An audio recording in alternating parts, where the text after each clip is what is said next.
చెవులు వినబడవు, కాళ్ళు నడవలేదు. పూర్తిగా కుటుంబ సభ్యుల మీద ఆధారపడ్డ ఒకే ఒక్క అమ్మాయి మిగిలిపోయింది. ఆ అమ్మాయికి అన్నం తినిపియాలన్నా, ఆ అమ్మాయిని వాష్రూమ్ తీసుకువెళ్లాలన్నా ఈ కుటుంబ సభ్యులే అన్నీ చేసేవారు ఆ అమ్మాయికి. ఇప్పుడు ఆ అమ్మాయి పరిస్థితి ఏంటి?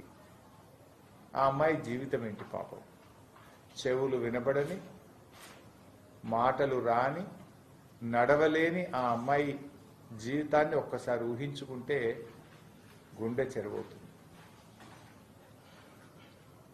ఇంత కర్కశంగా ఒక ఫోక్సో కేసు నిందితుడు హత్య చేస్తే ఇప్పటి వరకు పోలీసులు వారిని పట్టుకోలేకపోయారు.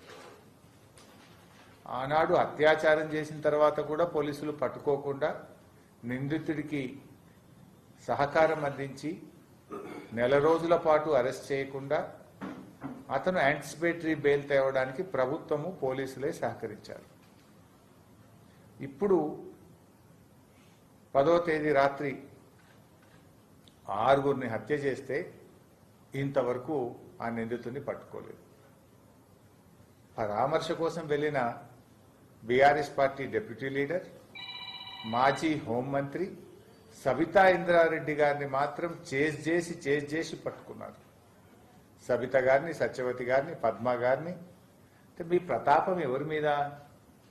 మాజీ హోంమంత్రి, బీఆర్ఎస్ పార్టీ డిప్యూటీ లీడర్, వారి మీదనేమో మీరు మొత్తం టీములు ఫామ్ చేసి టీములు పెట్టి మీరు వారిని అరెస్ట్ చేస్తారు. స్పెషల్ టీములు పెట్టారు.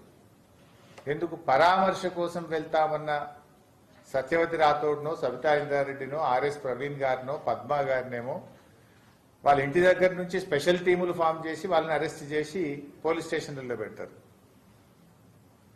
అత్యాచారం చేసి 6గురిని మర్డర్ చేసిన దొంగకేమో మీరు సహకారం అందిస్తారు. అసలు ఈ ప్రభుత్వం ఏమైతుంది? ఎటువైపు పోతా ఉంది? ఆయన మాజీ డీజీపీ, ప్రస్తుతం హోంశాఖకు ప్రభుత్వ సలహాదారుడిగా ఉన్న శివధర్ రెడ్డి గారేమో ఏ బుక్ లేదు, మాకు కాకి బుక్కే ఉంది అంటాడు. మరి ఏమైంది మీ కాకి బుక్కు? మీ కాకి బుక్ సరిగా పనిచేసి ఉంటే పోలీస్ కమిషనరో, డీసీపీఓ, డీజీపీఓ రివ్యూ చేసి ఉంటే ఎందుకు ఈ నిందితుడిని అరెస్ట్ చేయలేదు? మే 16వ తారీఖు నాడు అమ్మాయి రేపైంది, ఇప్పటిదాకా ఎందుకు అరెస్ట్ చేయలేదని రోజు రివ్యూ చేసే పోలీస్ కమిషనరో, డీజీపీఓ ఎందుకు అడగలేదు, ఎందుకు రివ్యూ చేయలేదు అని నేను అడుగుతా ఉన్నా. అంటే రాష్ట్రంలో మీరు ఇంకోటి కూడా అడగాలి. డీజీపీ, హోమ్ మినిస్టర్ గారు ఫోక్సో కేసు నిందితుడికి 7 సంవత్సరాల లోపు సెక్షన్లు ఎలా పెడతారు అని రివ్యూ చేసే బాధ్యత డీసీపీకో, పోలీస్ కమిషనర్కో లేదా డీజీపీకో లేదా? ఇప్పుడు ఒక ఎస్ఐని సస్పెండ్ చేసి చేతులు దులుపుకుంటారా? మానవత్వం ఉంటే, నైతిక విలువలుంటే ఫస్ట్ హోంమంత్రిగా నువ్వు రాజీనామా చేయి Revanth Reddy. You are the failure home minister. ఇవాళ ఎంతసేపు ప్రతిపక్షాల మీద అక్రమ కేసులు పెట్టడానికి, ప్రతిపక్షాలను వేధించడానికి, ప్రతిపక్షాలను విచారణ చేయడానికి, ల్యాండ్ సెటిల్మెంట్లకు పోలీస్ స్టేషన్లను మీరు అడ్డాగా చేసుకున్నారు. పోలీసులను తమ విధులు తాము నిర్వర్తించకుండా పోలీసులను మీరు ల్యాండ్ సెటిల్మెంట్లకు అడ్డాగా మార్చినారు. పోలీస్ వ్యవస్థను మీరు ఇలా రాజకీయ వ్యవస్థగా మార్చడం వల్ల ఈ ఇబ్బంది వస్తూ ఉంది.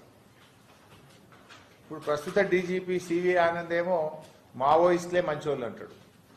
పాత డీజీపీ ఏమో ఏ బుక్ లేదు, కాకి బుక్ ఉంది అంటాడు. మరి ఏమైతుంది? అసలు ఎటుపోతుంది రాష్ట్రం?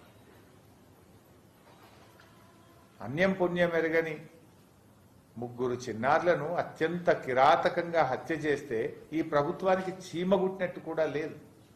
ఈ రాష్ట్రంలో ఆడపిల్లలున్న ప్రతి తల్లిదండ్రుల హృదయం ద్రవించిపోతా ఉంది.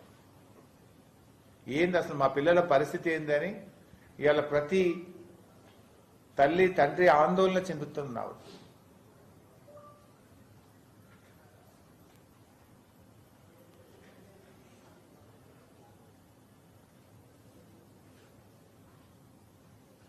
ఓదార్పు కోసం వెళ్లిన సబితా ఇంద్రారెడ్డి గారిని అరెస్ట్ చేయడం ఎంతవరకు సబబు? అంటే ఓదార్పు కోసం వెళ్లిన వాళ్ళనేమో నేరస్తులుగా చూస్తున్నారు, అత్యాచారం చేసి 6 చంపిన వాళ్ళనేమో మీకు నేరస్తులుగా కనబట్టలేరు, వాళ్ళకు స్పెషల్ టీములు ఫామ్ చేయరు, వాళ్ళని మీరు అరెస్టు చేయరు. రాష్ట్రం పరువు పోతుంది. ఇప్పుడు భారతదేశం ముందు ఇటువంటి సంఘటనల వల్ల తెలంగాణ రాష్ట్రం యొక్క ఇమేజ్ దెబ్బతింటా ఉంది. Because you are the home minister and you are the chief minister. It is your failure. నేరస్తులను కట్టడి చేయడంలో ఈ ప్రభుత్వం వైఫల్యం చెందింది. ఫోక్సో కేసు నిందితుడిని నిజంగా మీరు ఆ రోజే అరెస్ట్ చేసి ఉంటే, ఫోక్సో కేసు నిందితుడికి పెట్టాల్సిన సెక్షన్లు పెట్టుంటే ఇవాళ ఈ 6 హత్యలు జరిగుండేవి కావు. ఈ 6 హత్యలు జరగడానికి కారణమే పోలీస్ వ్యవస్థ వైఫల్యం, రేవంత్ రెడ్డి వైఫల్యం. ఎందుకు ఈ మాట చెప్తున్నాం? ఎప్పుడైతే అత్యాచారం చేసిండో అతన్ని నెల రోజుల పాటు మీరు అరెస్ట్ చేయలేకపోయారు. మీరు మా బీఆర్ఎస్ నాయకులను మాత్రం చేసి టార్గెట్ చేసి మా కార్యకర్తలను సోషల్ మీడియాలో ట్వీట్ చేస్తేనో, మా బాల్కా సుమన్ అన్యాయాన్ని మున్సిపల్ ఎన్నికల్లో ప్రశ్నిస్తేనో, మా నల్ల బాలునో వీళ్ళని మాత్రం నిమిషాల్లో అరెస్ట్ చేస్తున్నారు. మరొక రేపిస్టును అరెస్ట్ చేయడంలో మీకు ఎందుకు అంత అలసత్వం? నిజంగా మీరు అరెస్ట్ చేసి ఉంటే, చట్టపరంగా సెక్షన్లు పెట్టి అతన్ని జైలుకు పంపించుంటే ఇలా 6 ప్రాణాలు పోయేటియా?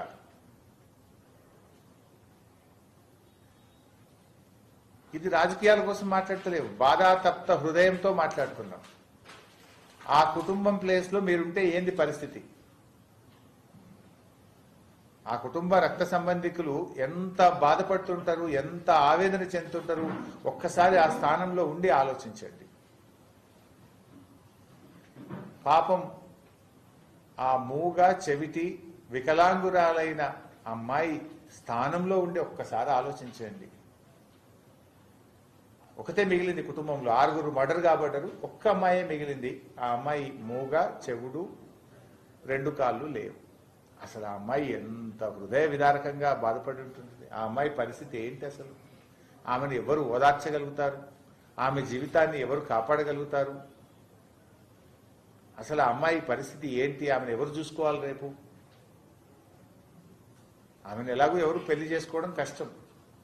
అలాంటి అమ్మాయిని ఎవరు సాధాలి? ఆ కుటుంబం పరిస్థితి ఏంటి రేవంత్ రెడ్డి? తక్షణమే ఆ అమ్మాయి పేరు మీద ₹1 కోటి ఫిక్స్డ్ డిపాజిట్ చేయాలని, ఆ అమ్మాయిని సంరక్షించి పెంచుకునే బాధ్యత ప్రభుత్వమే తీసుకోవాలని, నిందితుడిని వెంటనే అరెస్ట్ చేసి కఠినాతి కఠినంగా శిక్షించాలని బీఆర్ఎస్ పార్టీ పక్షాన్ని డిమాండ్ చేస్తున్నాం. అరెస్ట్ చేసిన సబితా ఇంద్రారెడ్డి గారిని, పద్మ గారిని తక్షణమే పోలీసులు విడుదల చేయాలని చెప్పి కూడా డిమాండ్ చేస్తున్నాం. అరెస్ట్ చేయాల్సింది పరామర్శకు వెళ్లే మా డిప్యూటీ లీడర్, మా హోంమంత్రిని కాదు. అరెస్ట్ చేయాల్సింది 6 మర్డర్లు చేసిన నేరస్తుని.